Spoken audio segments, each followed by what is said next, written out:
पुणे येथील कुख्यात आंदेकर टोळीमधील कोयता गँगला स्थानिक गुन्हे शाखेच्या पथकानं जेरबंद केले। बुराणनगर जवळील मिरावली पहाडजवळ दरोड्याच्या तयारीमध्ये असतानाच पथकाने छापा टाकून चौघांच्या मुसक्या अवय आहेत। या प्रसंगी पसार झालेल्या एका आरोपीला नंतर पकडण्यात आले। या आरोपींकडून 4 गावठी कट्टे, 10 जिवंत काडतूस, चाकू, मोबाईल असं एकूण 2,76,000 रुपयांचा मुद्देमाल जप्त करण्यात आला आहे।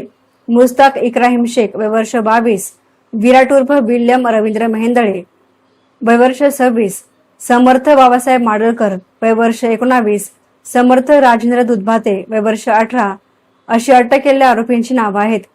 येथील मिलिटरी इंटेलिजन्स साऊथ कमांड यांच्याकडून मिरावली पहाडच्या पायथ्याजवळ काही इसम अग्निशस्त्रांसह दरोडे घालण्याच्या तयारीमध्ये थांबलेले असल्याची माहिती पोलिसांना मिळाली होती।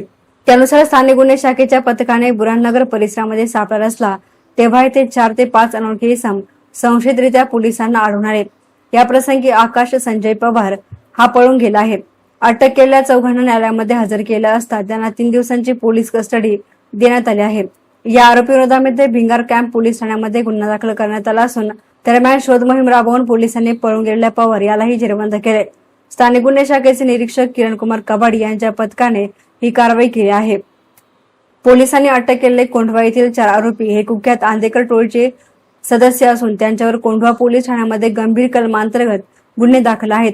आकाश संजय पवार यांच्या विरोधामध्ये भिंगार कॅम्प पोलिसांमध्ये गुन्हे दाखल आहेत। एसएन मीडियासाठी प्रतिनिधी सुशील थोरात, अहिल्यानगर।